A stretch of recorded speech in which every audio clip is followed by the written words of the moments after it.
국민 여러분 안녕하십니까? 공작간TV 그레이트 게임 최수용입니다. 오늘도 저희 방송을 애청하시는 대한민국 전국百만국국의 국민 여러분, 또 해외에 계시는 동포 여러분, 늘 저희 방송을 애청해 주셔서 감사를 드립니다. 방금 전에 대통령실에서 발표가 나왔습니다. 김성한 외교안보실장을 전격적으로 경질했다고 하는 지금 보도가 아주 급전을 타고 지금 나오고 있습니다. 국민 여러분, 그런데 지금 김성한 외교안보실장이 그 자리를 나가고 그 밑에는 그 1차장 김태효라는 인물을 다시금 그 외교안보실장에 앉힌다는 얘기가 있는데요. 왜 그 사람이 그 자리 가면은 곤란한지 제가 국민 여러분들께 알려드리고, 또 대통령실에서도 심각하게 신중하게 고려하시기를 바랍니다. 현재 국가기밀 유출로 인하여 벌금을 맞은 사람이 있어요. 그 사람이 바로 국가기무사령부, 또 국정원의 자료를 들고 밖으로 나갔다가 적발이 되어서 벌금을 맞은 사람인데, 다름 아닌 김태효 국가안보실 제1차장입니다. 자, 근데 그런 사람을 다시 국가안보실의 실장으로 앉히게 되면 앞으로 국가기밀을 유출하더라도 처벌하기도 어렵고 공직기강이 엉망이 될 뿐만 아니라 무너지고 붕괴되어 버립니다. 이 눈치 빠른 공무원들, 지금 우리가 복지부동이라 그러죠. 땅바닥에 바짝 엎드려서 움직이지 않는다, 혹은 복지안동, 눈알만 돌리고 있다, 이렇게 얘기를 하는데요. 지금 공무원들이요, 안 그래도 윤석열 대통령이 오래 못 간다고 하면서 눈치 보면서 일 안 하고 버티고 있습니다. 이와 같은 자들은 내년도에 총선이 끝나고 나서 윤석열 정부의 레임덕에 들어간다고 더 버티고 있는데, 이런 가운데에서 평화구걸이라 하면서 돈가방 들고 다니는 사람이 외교안보실장으로 가서는 매우 위험합니다. 자, 이 김태효는 MB 정권 시절에 전략비서관으로 40대 젊은 나이로 청와대에서 근무를 했던 경험이 있습니다. 이번에 다시 국가안보실의 제1차장으로 부임을 했는데, 자, 이 사람은요, 왜 제가 지금 매우 부적합하다고 말씀드리냐면은, 자, 당시 천안함 사건이 2010년 3월 26일 날 발생하고, 또 11월에 가서 연평도에 북괴가 쏜 그 포탄이 떨어지면서 대한민국의 해병대 용사들이 전사하는 이런 참극이 벌어졌습니다. 자, 그런 상황에서 한반도의 평화가 필요하다라고 해서 이 구걸한다고 하면 뭐하지만은 어찌됐든 이 돈가방을 들고 북경에 가서 북쪽 아이들을 만나서 모종의 협상을 하려고 했던 바로 그자가 김태효라는 사람이에요. 자, 그러면 이걸 한마디로 뭐라고 얘기할 수 있습니까? 구걸 외교, 거지 외교라고 할 수 있죠. 자, 그러면 이런 사람은 지금 애시당초 국가안보실에 발을 들여놓게 해서도 안 됐어야 되는데, 자, 이런 사람을 다시 만약에 윤석열 대통령이 또 실수로 안보실장에 임명한다면요, 이것은 대통령 참모들이 보다 적극적으로 나서서 대통령의 눈과 귀를 가리고 있다, 이것을 사실로 입증해 주는 꼴밖에 나지 않습니다. 국민 여러분들 기억하시죠? 박근혜 대통령 시절에 우리 청와대 그 문고리라고 하는 3인방인가 4인방이 있었는데, 그자들의 출신 배경이나 이런 걸 보면요, 기도 안 차요. 어느 집에서 운전수 하다 온 친구도 있고, 정말 그 정도의 학력과 그 정도의 인품되는 사람들을 대통령 비서실에 그 소위 문고리로 놓고서 박근혜 대통령이 서서히 이제 썩어 들어가고 멸망해가는 그런 과정에 그 내시와 같은, 십상시 같은 자들이 있었던 거를 우리 국민 여러분들께서는 분명히 기억하고 계실 겁니다. 자, 그러면 이 김태효는요, 북경에 가서만 국어를 해결했었을까요? 아닙니다. 이 판문점을 통해서 북한 지역, 개성 지역에 가서 또 돈가방 들고 가서 뭘 하다가 제대로 일 성사된 게 없습니다. 이게 보면요, 대남 사업을 25년, 30년 이상씩 하는 베테랑들 앞에서 초짜가, 아니 청와대 전략비서관이 뭐 얼마나 경험이 있겠어요? 아니, 그런 사람이 가가지고 돈가방 들고 뭐 이러고 저러고 평화구호를 하니까 북쪽 애들이 듣기나 하겠습니까? 그래서 그때도요, 이런 것들이 별도의 라인을 통해서 김태우가 과연 청와대가 대통령이 보낸 사람 맞느냐? 왜? 대통령 직인도 안 찍힌 종이를 들고 다니면서 뭐 이거 문건이라 그러고 대통령 지상이라 이러고 다니니까 북쪽 아이들도 못 믿는 거죠. 더더구나 그 당시 비밀 지하 활동하고 있던 북경 대사관에 무관으로 파견 나갔었던 정규필이라는 사람이 있었습니다. 무관으로 나갔던 대령 정규필인데, 그 정규필 대령이 김태우가 이렇게 그 망가뜨려놓은 북한과의 관계를 소리 소문 없이 봉합시키고 원만하게 해결을 본 이런 점은요, 역사상에 있었어도 누구도 그 점에 대해서 보도하거나 인정하거나 하지 않습니다. 다만 저와 같은 그 특수한 훈련을 받았던 대북 전문가들, 대북 공작관들만 비밀리에 그런 내용을 별도로 우리가 공유할 수 있었죠. 자, 그러면 제가 지난번에 공작과 간첩에 대한 얘기를 해드린 적이 있었습니다. 그러면 이 김태우라고 하는 인물이 과연 북한하고 중국에 약점이 잡힌 게 없었겠습니까? 만일 김태우가 북이나 중국에 약점이 잡힌 게 있다라면 윤석열 대통령이 잘못하면 웃음거리로 전락할 수도 있습니다. 잘 들으십시오. 대통령을 보좌하는 국가안보실의 주요 핵심 구성원이 북이나 중국으로부터 약점이 잡힌 게 있다라고 한다면 이게 다시금 내부의 가장 중요한 비밀 자료들, 절대로 바깥 세상과 공유해서는 안 될 자료들이 암암리에 비밀리에 누출될 수 있다는 점입니다. 이 점에 대해서 우리 주요한 보직에 계시는 우리 국가기관의 기관장 여러분들, 또 인사에 관련해서 인원을 선발하는 과정에 또 책임지고 있는 그 인사 담당 책임자 여러분들, 대통령 혼자 이런 것을 다 하라고 할 게 아니라 대통령께 건의할 때는 제대로 된 사람들을 대통령께 천거해서 대통령께서 보시고 그 가운데서 잘 선별할 수 있게끔 그렇게 보좌를 하는 게 참모들입니다. 제발 좀 그 이명박 정권 시절에 있던 그 낡아빠진 그 썩어 빠진 인간들이 그 주변에서 대통령 보좌 이제 그만들 하고 좀 참신하고 대통령의 개혁과 혁명적인 그 혁신을 이루고자 하는데 옆에서 대통령을 제대로 보좌할 수 있는 자들이 대통령의 인사 및 갖가지 정책에 대해서도 제대로 된 보좌를 했으면 좋겠습니다. 자, 그래서 이 김태효 현재 국가안보실 제1차장이 국가안보실장으로 되면 어떤 일이 벌어질까요?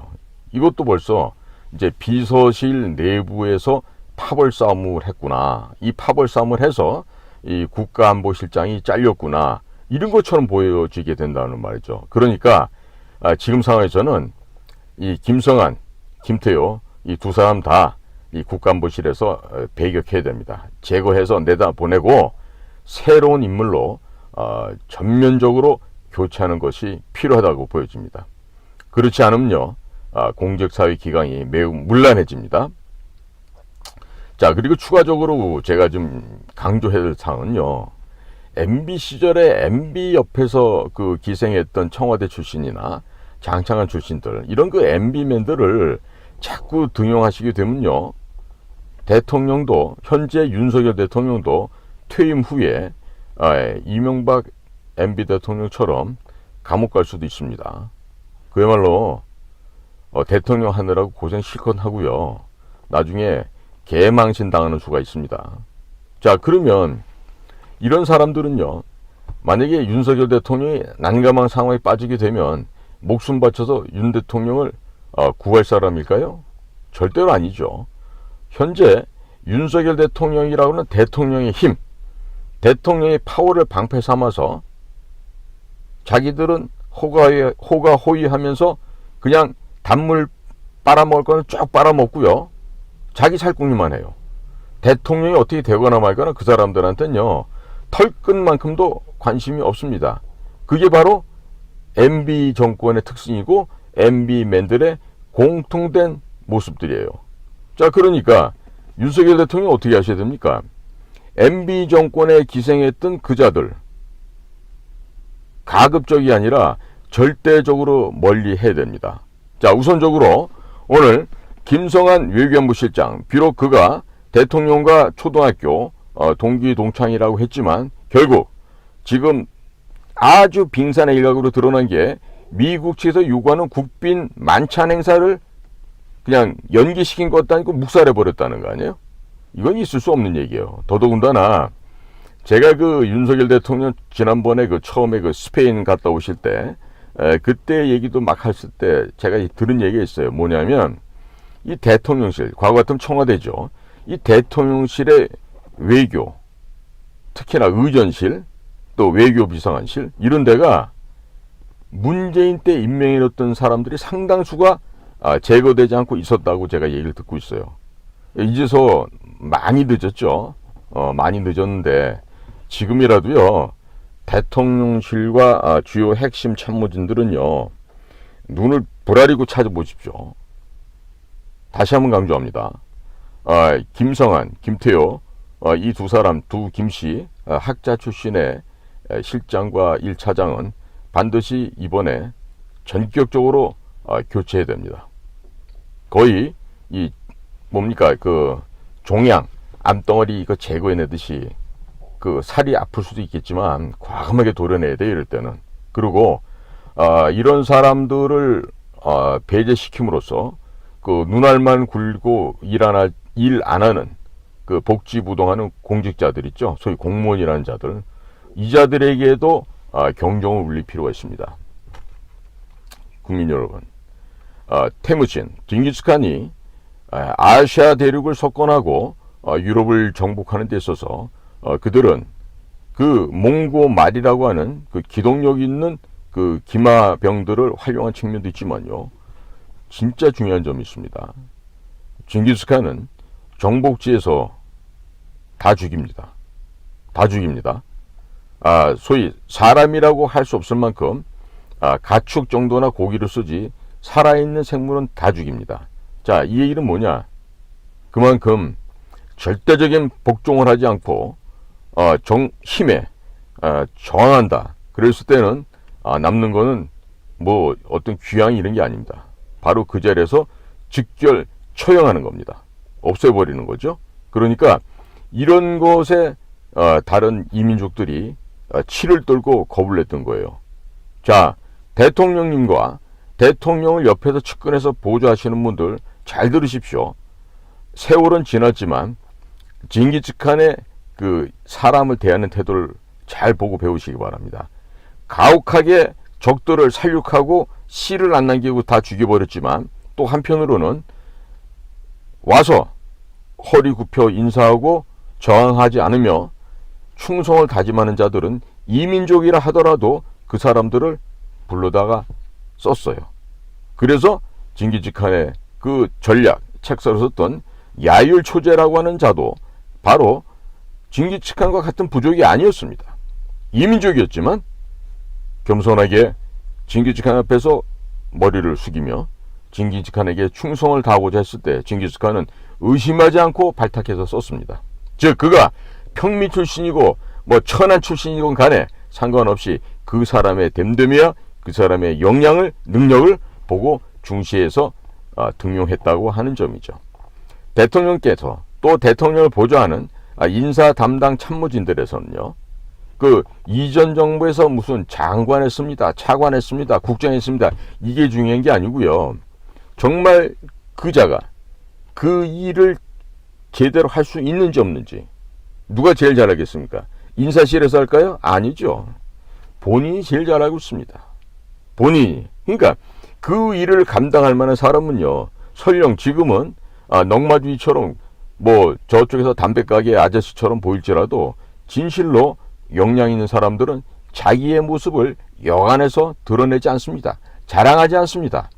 그렇기 때문에 대통령실과 대통령 보좌하는 주요 핵심 참모들은 과연 앞으로 우리나라의 국가 안보를 지켜나가기 위해서 어떠한 전략가가 필요하고 얼마만한 그 능력이 있는 사람을 써야 될지를 심각하게들 고민하시기 바랍니다.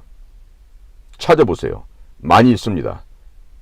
다만 다시 한번 제가 강조하는데 MB 시절에 옆에서 측근해서 기생했던 사람은 한 명 아니라 반명도 써서는 안 된다는 사실을 잊지 마시기 바랍니다. 어떤 공공단체가 됐던 아니면 대통령 측근 자리가 됐던 MB 때 썼던 사람들은 설령 윤 대통령 주변에 그런 그 정치판 물을 먹은 사람이 부족하다 하시면요, 찾아보십시오. 찾으면 나오게 돼 있습니다.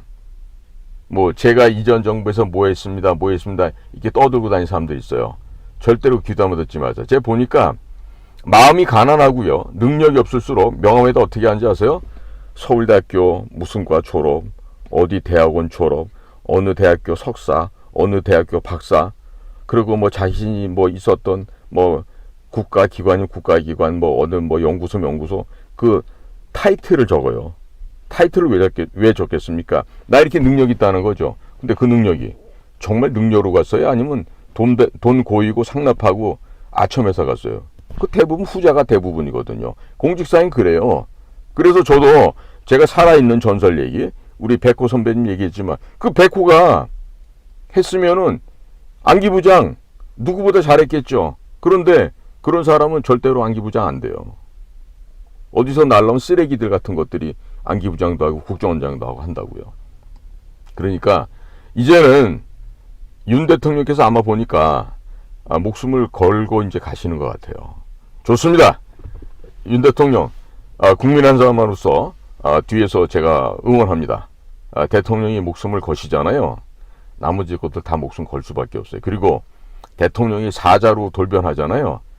옆에 있던 양들도 하다못해 고슴도치 같은 것들도 전부 다 사자로 변할 수가 있습니다. 대통령께서 사자가 되고 호랑이가 된다면 우리 국가의 주요 핵심 참모들과 또 우리 국민 전체가 사자떼로 바뀔 겁니다. 그런데 반대로 대통령이 양처럼 온순하게 양떼로 변하잖아요. 양으로 변하시잖아요. 그러면 국민이 양떼가 돼가지고요, 전부 다 이리들 밥이 될 거예요.